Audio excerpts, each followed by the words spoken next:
ماہ مبارک کی خاص بات یہ ہے کہ اللہ نے آپ کو توفیق دی، یہ ماہ مبارک آپ کو ملا تو 2 رکعت نفل نماز، تو کئی بار تراویح کے بعد یا کسی دوسری نماز میں ہم اور آپ چھوڑ دیتے کہ نفل نماز ہے۔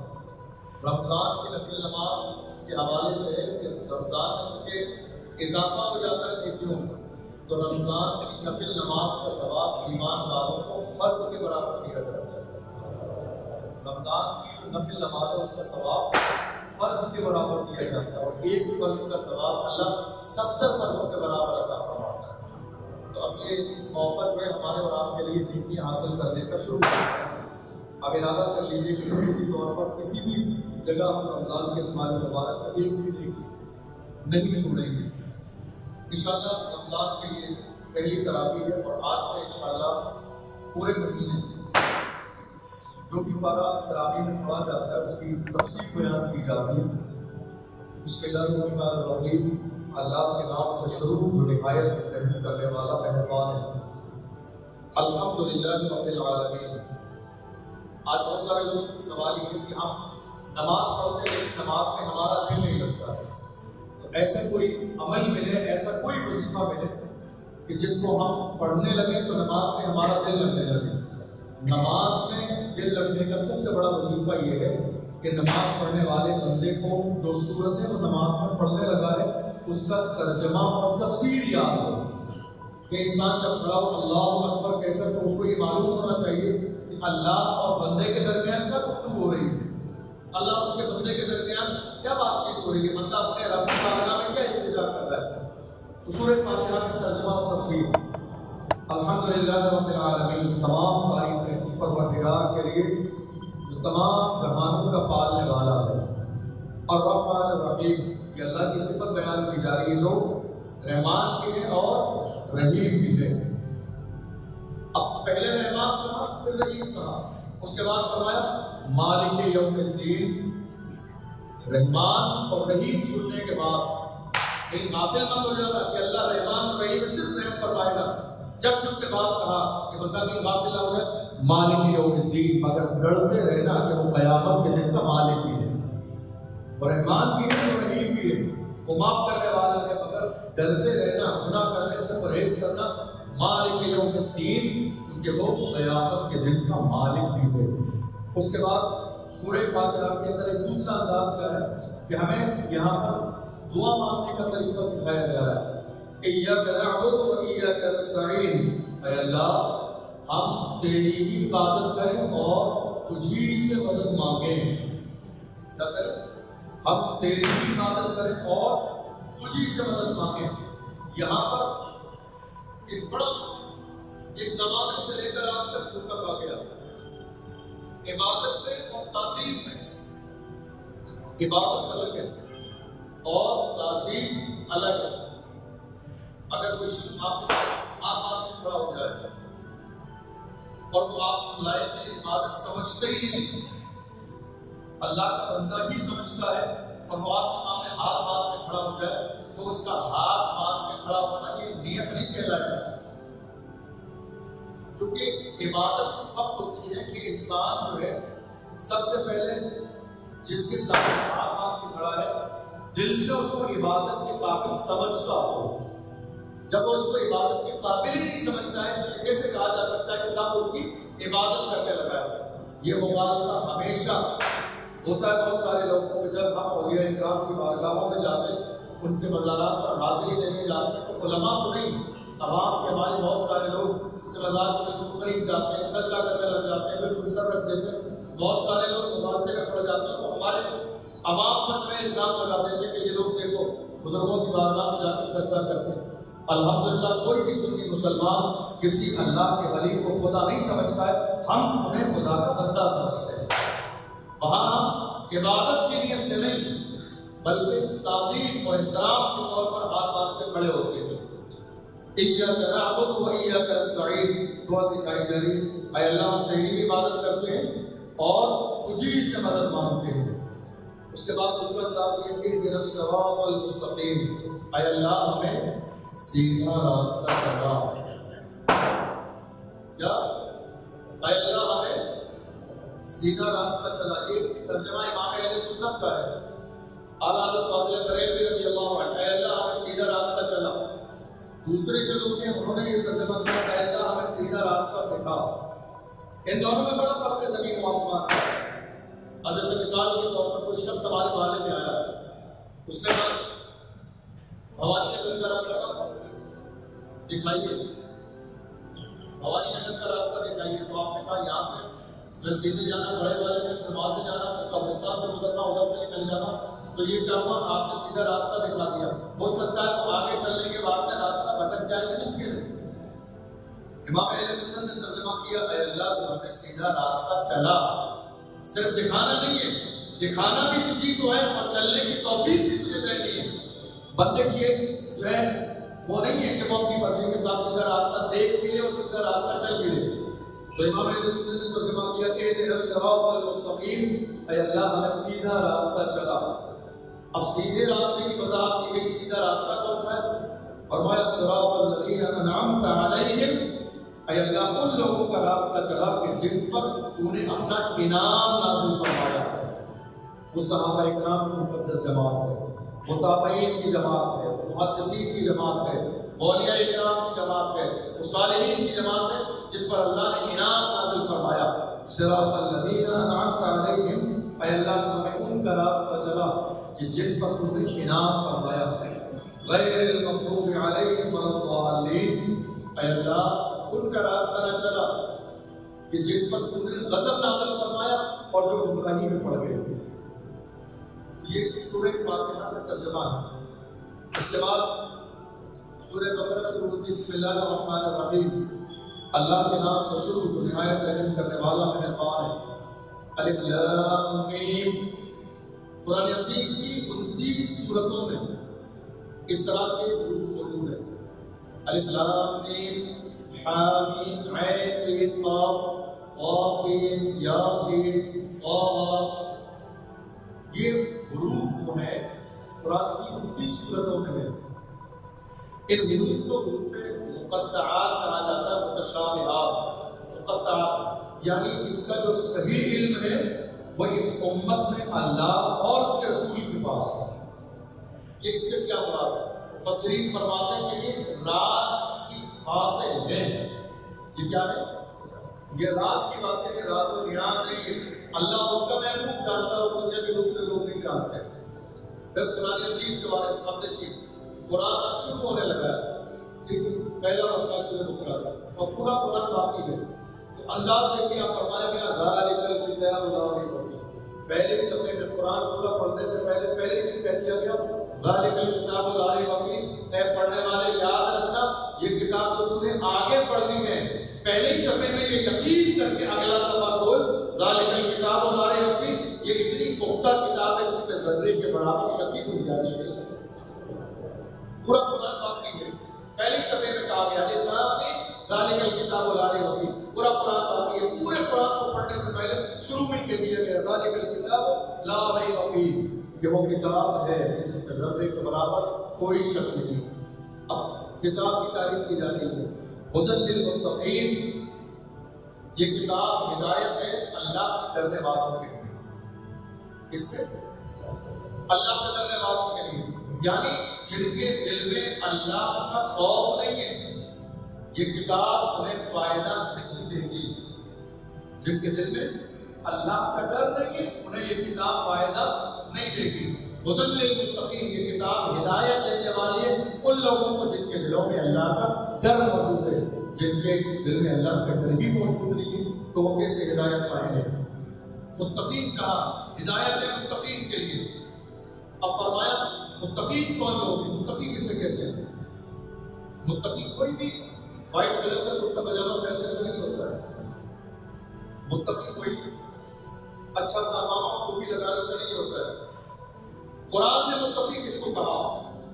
الذین یؤمنون بالغیب. متقین لوگ وہ ہیں جو غیب پر ایمان لاتے ہیں.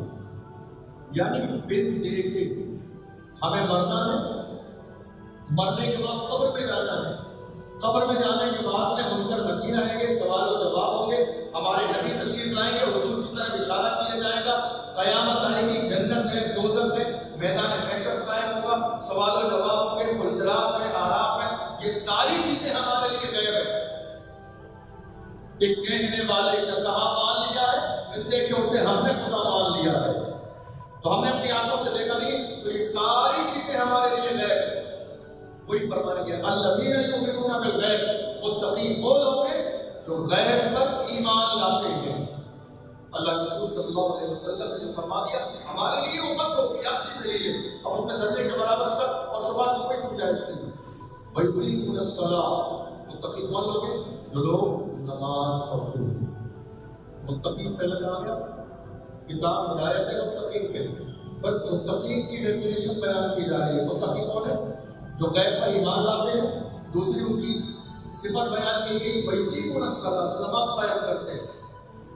وَمِمَّا رَزَقْنَاهُمْ يُنْفِقُونَ، اور متقی وہ لوگ ہیں جو ہمارے دیے ہوئے مال میں سے، سمجھ لیں اللہ نے یہ نہیں کہا اپنے مال میں سے، یہ کون کرنے والی بات ہے؟ سننے اپنے مال میں سے ہماری راہ میں دیتے نہیں، وَمِمَّا رَزَقْنَاهُمْ يُنْفِقُونَ، ہمارے ہی دیے مال میں سے ہماری راہ میں دیتے وہ متقی لوگ، ہماری ہی بارگاہ میں ہمارے ہی دیے ہوئے مال میں سے۔ یعنی مثال کے طور پر رمضان المبارک کا مہینہ آ گیا، اب ہمارے پاس جو کچھ ہے، اگر ہم کسی ایک مسلمان کو افطار کراتے ہیں تو یہ ہم اپنی طرف سے نہیں کراتے ہیں، بلکہ یہ اللہ کا احسان ہے کہ اس نے پہلے ہمیں اس قابل بنایا ہے، اسی نے دیا ہے۔ الٹا بھی تو ہو سکتا تھا کہ ہم اس غریب محتاج کو افطار کرانے لگے، الٹا بھی ہو سکتا تھا اللہ چاہتا تو یہ سب کچھ اسے دے دیتا اور ہمیں اس کے سامنے ہاتھ پھیلانے کا موقع دیتا کہ ہم ہاتھ پھیلائیں، لیکن اللہ نے ایسا نہیں کیا، اللہ نے آپ کو دیا، آپ نے دیا کسی غریب کو، تو آپ کے ذہن میں یہ نہیں رہنا چاہیے کہ میں نے مدد کی ہے، میں نے ہیلپ کی ہے، میں نے تعاون کیا، میں نے خیر کی ہے، میں نے بھلائی کی ہے، نہیں، بلکہ اللہ فرماتا ہے ایمان والے متقی پرہیزگار وہ لوگ ہیں وَمِمَّا رَزَقْنَاهُمْ يُنْفِقُونَ، کہ جو ہم نے مال دیا ہے ہمارے دیے ہوئے مال میں سے وہ اللہ کے دین کے لیے خرچ کرتے ہیں، غریبوں کو دیتے ہیں، مسکین کو دیتے ہیں، بیواؤں کو دیتے ہیں، وَمِمَّا رَزَقْنَاهُمْ يُنْفِقُونَ، ہمارے دیے ہوئے مال میں سے خرچ کرتے ہیں۔ وَالَّذِينَ يُؤْمِنُونَ بِمَا أُنزِلَ إِلَيْكَ وَمَا أُنزِلَ مِن قَبْلِكَ، اور وہ لوگ جو ایمان لاتے ہیں اس پر جو ہم نے محبوب سے پہلے نازل کیا، وَمَا أُنزِلَ مِن قَبْلِكَ، تو آپ پر نازل کیا اور آپ سے پہلے نازل کیا، یعنی یہ اشارہ ہے ایمان والے وہ لوگ ہیں، متقی وہ لوگ ہیں جو ہم نے نازل کیا محبوب پر، یعنی قرآن عظیم، اور محبوب سے پہلے دوسری انبیاء اکرام پر جو دوسری کتابیں ہیں، توریت، زبور، انجیل، ان کے بارے میں فرمایا گیا۔ یعنی ہم رسول اللہ صلی اللہ علیہ وسلم کے ماننے والے اس کا یہ مطلب نہیں ہے کہ ہم توریت کا انکار کرتے ہیں، ہم زبور کا انکار کرتے ہیں، یا ہمارے نبی سے جو پہلے آسمانی کتابیں دوسرے نبیوں پر نازل ہوئی ہیں ان کا انکار کرتے نہیں، وہ کتابیں برحق ہیں مگر ہم اس پر عمل نہیں کر سکتے کیونکہ ہم رسول اللہ کی شریعت پر عمل کرتے ہیں، ہمارے لیے ان کتابوں کا جو حکم ہے وہ منسوخ ہو چکا ہے، ہمارے لیے اس پر جو ہے عمل کرنا لازم نہیں ہے، لیکن یہ ایمان رکھنا لازم ہے وہ کتابیں اللہ ہی نے نازل فرمائی اور وہ کتابیں انبیاء پر نازل فرمائی اور وہ کتابیں برحق ہیں۔ فرمایا کہ وَالَّذِينَ يُؤْمِنُونَ بِمَا أُنزِلَ إِلَيْكَ وَمَا أُنزِلَ مِن قَبْلِكَ، وہ لوگ جو ایمان لاتے ہیں اے محبوب جو آپ پر نازل کیا گیا اور جو آپ سے پہلے نازل کیا گیا، وَبِالْآخِرَةِ هُمْ يُوقِنُونَ، اور جو آخرت کے دن پر یقین رکھتے ہیں، یعنی ہمیں اور سب کو معلوم ہے مرنا ہے، معلوم ہے یہ نہیں معلوم ہے، سب کو معلوم ہے مرنا ہے، سب کو معلوم ہے قبر میں جانا ہے، سب کو معلوم ہے اندھیری کوٹری میں جائیں گے، سب کو معلوم ہے منکر نکیر آئیں گے، سب کو معلوم ہے کہ اب یہ جوانی باقی نہیں رہنی ہے، سب کو معلوم ہے ہمیں مٹی میں مل جانا ہے، لیکن تعجب ہے انسان پر کہ سب کچھ جانتے ہوئے بھی غرور کرتا ہے، سب کچھ جانتے ہوئے بھی تکبر کرتا ہے، سب کچھ جانتے ہوئے بھی گناہوں کے دلدل میں پھنسا رہتا ہے، سب کچھ جانتے ہوئے بھی وہ اللہ کی طرف رجوع نہیں کرتا ہے، سب کچھ جانتے ہوئے بھی وہ اپنے گناہوں کی شرمندہ نہیں ہوتا ہے، سب کچھ جانتے ہوئے بھی وہ اللہ کی بارگاہ میں حاضری نہیں دیتا ہے۔ قرآن بار بار کو ایک اعلان فرما رہا ہے ایمان والے وہی ہیں جو آخرت کے دن پر یقین رکھتے ہیں۔ فرمایا اولئک علی ھدی من ربہم، یہ ساری صفتیں بیان کی گئی، کوالٹی بیان کی گئی، غیب پر ایمان لاتے ہیں، نماز پڑھتے ہیں اور جو ہے قیامت کے دن پر یقین رکھتے ہیں، اپنے مال میں سے جو ہم نے انہیں دیا ہے غریبوں کو خرچ کرتے ہیں، سب کچھ کرنے کے بعد اللہ نے فرمایا اولئک علی ھدی من ربہم، یہی لوگ ہیں جو ہدایت پر، یہی لوگ ہیں جو ہدایت پر ہیں، وَأُولَٰئِكَ هُمُ الْمُفْلِحُونَ، اور یہی وہ لوگ ہیں جو کامیاب ہیں۔ اللہ نے انہی کے لیے کامیابی کو مقدر فرما دیا ہے. یہ دنیا میں جتنے دن رہیں گے کامیاب رہیں گے، اور آخرت کی کامیابی کا سہرا تو ان کے سر بندنا ہی ہے. قرآن عظیم اگر ہم پڑھنے لگیں اور قرآن کا ترجمہ پڑھنے لگیں، قرآن کی تفسیر تھوڑی تھوڑی بیٹھنے لگے، موقع دینے لگے، سمجھنے لگے. آپ جانتے ہیں قرآن شریف کو ہمارے اور آپ کے سامنے یہ رکھا ہوا ہے. اللہ نے کیوں نازل فرمایا؟ قرآن شریف اپنے محبوب پر اللہ نے جو نازل فرمایا وہ قرآن خانی کو پڑھنے کے لیے نازل نہیں کیا. قرآن اللہ نے نازل فرمایا ہماری اور آپ کی ہدایت کے لیے کہ ہم قرآن پڑھیں، قرآن کے مطلب کو سمجھیں. جو آج آپ کر رہے ہیں نا قرآن کا ترجمہ تفسیر سن رہے ہیں، قرآن کے نازل ہونے کا مقصد ہی یہی ہے کہ رسول اللہ کی امت کے لوگ قرآن پڑھیں اور قرآن کی آیت کا ترجمہ اور اس کا مطلب سمجھیں، تاکہ انہیں یہ معلوم ہونا چاہیے کہ اللہ نے قرآن جیسی عظیم کتاب ہمارے درمیان نازل کیوں فرمائی ہے.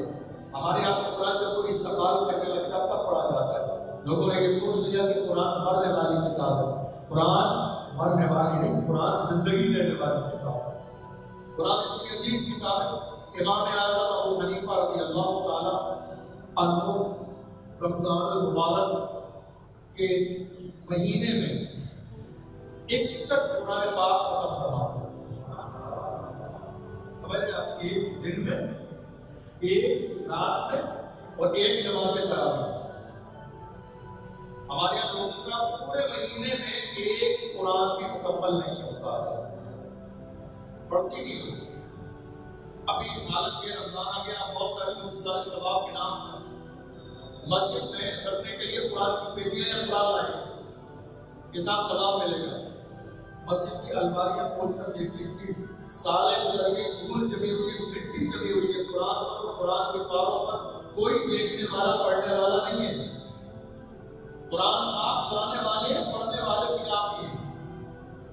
لیکن آپ قرآن پڑھ نہیں رہے، بس ثواب کے لیے سے قرآن لا کے مسجد کے اندر رکھتے ہیں. ہمارے یہاں قرآن رکھا جا رہا ہے، قرآن کے نام پر جان دینے کی بات کی جا رہی ہے، لیکن قرآن جس لیے اللہ نے نازل فرمایا قرآن ہمارے یہاں پڑھانی جا رہی ہے. بڑی بدنصیبی کی بات ہے. رمضان المبارک کی جو ہے شروعات ہو چکی ہے. آج سے یہ عہد کر لیجیے 30 دن ہمارے پاس باقی ہیں. اگر روزانہ ایک پارہ پڑھیں، ایک پارہ پڑھنے کے بعد سمجھنے کے بعد تلفظ کی ادائیگی کے ساتھ، پروناؤنسیشن کے ساتھ، شین، قاف، عین، غین، یہ ساری چیزوں کی ادائیگی کے ساتھ اگر آپ قرآن شریف پڑھنے لگے، ایک قرآن بھی آپ کا مکمل ہو جاتا ہے، تو یقین جانیے کہ آپ کی مغفرت کے لیے پوری ایمانداری کے ساتھ اللہ کی رضا کے لیے پڑھا ہوا یہ قرآن کافی ہو جائے گا. لاکھوں نیکیاں ہیں. قرآن پڑھنا بھی ثواب، پڑھنا بھی ثواب، قرآن چھونا بھی ثواب. اس لیے کوشش کریں کہ آج یہ پہلا دن ہے، بہت مختصر آج آپ کا وقت لے رہا ہوں. انشاءاللہ کل سے روٹین میں جو آئے گا وہ آپ کو بہت کچھ سنایا جائے گا. آج صحیح عہد کر لیجیے. آپ میں نے یہ بات نماز جمعہ میں بھی بیان کی تھی کہ جن لوگوں کی پوری سال بہت ساری دعائیں جو ان کے دل میں ہوتی ہیں پوری ہوئی، وہ چاہتے ہیں کہ ان کی دعائیں قبول ہو جائیں اور جو ان کے دل میں جائے خواہش ہے اللہ پوری کر دے. ان کے لیے بہت سنہرا موقع ہے. رمضان المبارک کے اس ماہ مبارک میں سحری کے وقت وہ جلد اٹھے، سحری کھانے سے پہلے وضو کر کے تہجد کی نماز پڑھیں. کیا کریں؟ تہجد کی نماز پڑھیں. 11 مہینہ میں آپ کے لیے نماز تہجد کے لیے اٹھنا مشکل ہے، لیکن یہ 1 مہینے میں آپ کے لیے بالکل آسان ہے. آپ کو اٹھنا ہی ہے. 4:30 بجے اٹھیں گے، بہترین 4 بجے اٹھ جائیے. وضو کیجیے، سحری کھانے سے پہلے وقت میں جتنی گنجائش ہو، 2 رکعت، 4 رکعت، 6 رکعت، 8 رکعت، 10 رکعت، 12 رکعت، جتنی گنجائش ہو تہجد کی نیت سے پڑھ لیجیے. کوئی اسپیشل طریقہ نہیں ہے، کوئی خاص طریقہ نہیں ہے، بس یہ نیت کر لیجیے تہجد کی 2 رکعت نماز پڑھ رہا ہوں، بس اس نیت کے ساتھ پڑھ لیجیے. اور اس کے بعد اسی جگہ پر بیٹھ کر تھوڑی دیر استغفار کر لیجیے، استغفر اللہ پڑھ لیجیے، سبحان اللہ پڑھ لیجیے، جو ہے رسول اللہ کی بارگاہ میں درود شریف کی تسبیح پڑھ لیجیے. اور اس کے بعد وہیں بیٹھ کر اللہ کی بارگاہ میں دعا کیجیے. اللہ کے رسول صلی اللہ علیہ وسلم نے فرمایا یہ سحری کا جو وقت ہے یہ مکمل برکت ہے. یہ ایسا نہیں ہے کہ اس میں کسی حصے میں برکت ہے، بلکہ فرمایا پورے کا پورا وقت جو ہے برکت ہے. حضور نے فرمایا ایسا نہ کرو کہ سحری کا وقت تم زرجہ سنتے رہو، تم سحری نہیں بھی کھانا چاہتے، تمہاری عادت نہیں بھی ہے. حضور نے فرمایا پھر بھی اٹھ کے 1 گھونٹ پانی ہی پی لو تاکہ اس برکت والے وقت سے تو محروم نہ ہو. سمجھ نا؟ تو یہ عہد کر لیجیے، انشاءاللہ میں بھی پڑھوں گا، آپ بھی عہد کیجیے. بڑا مبارک، اور یہ تجربہ ہے، میں اس کی فضیلت نہیں سنا رہا، یہ پریکٹیکل ہے، تجربہ ہے، تجربہ کیا ہوا یہ عمل ہے. آج سے آپ پہلے دن سے شروع کر لیجیے، جتنی بھی انشاءاللہ جائز دعائیں کریں گے آپ دیکھنا رمضان مکمل تک ہوگا، بہت ساری بے شمار دعائیں آپ کے اللہ قبول کر لیں گے. تو یہ نیت کر لیجیے کہ ہمیں پابندی کے ساتھ تہجد کی نماز بھی آج سے پڑھنی ہے، گھر والوں کو بھی اس کی اہمیت بتانی ہے، اور اس کے بعد فجر کی نماز چھوڑ کر اپنے روزے کی شروعات نہیں کرنی. لوگ کہتے ہیں سحری کھانے کے بعد وہی کہ نہیں بستر میں لے سکتے، حالانکہ نماز یا 10 منٹ کے بعد ہوگی اذان کی فوراً بعد، اسی لیے تاکہ کوئی جماعت سے محروم نہ ہو. تو اس لیے یہ عہد کر لیجیے ہمیں رمضان المبارک کے مہینے میں ایک وقت کی بھی نماز کسی بھی طور پر چھوڑ دی گئی ہے. اب ایک وقت کی نماز عام طور پر جان بوجھ کر چھوڑنا حرام ہے، گناہ کبیرہ ہے، اور آپ رمضان کے مہینے میں سحری کھا کے سو جاتے ہیں تو آپ کے روزے کی شروعات، دن کی شروعاتی حرام کام کر کے ہو رہی ہے نماز چھوڑ کر، پھر اس میں کیا خیر اور کیا برکت رہے گی. اور یاد رکھیے روزے کا مطلب خالی بھوکے پیاسے رہنا نہیں ہے، روزہ زبان کا بھی ہے، آنکھوں کا بھی ہے، کان کا بھی ہے، ہاتھوں کا بھی ہے. اس کا مطلب یہ ہے کہ زبان سے کسی کی غیبت نہیں کرنی ہے، کانوں سے کسی کی غیبت نہیں سننی ہے، اپنے ہاتھوں سے کسی کا مال نہیں کمانا ہے، اور کوشش کرنی ہے کہ تمام تر برائیوں سے بچتے ہوئے اللہ کی رضا کے لیے ہم روزہ رکھیں. جب اس نیت کے ساتھ روزہ رکھیں گے تو اللہ ہماری دنیا اور آخرت دونوں کو کامیاب فرمائے گا. اللہ ہمارے سننے اور سمجھنے کو اپنی بارگاہ میں قبول فرمائے. اللهم رب محمد صلی اللہ علیہ وسلم، نحن عباد محمد صلی اللہ علیہ وسلم، مالک مولا پروردگار ہم سب کی نماز برابر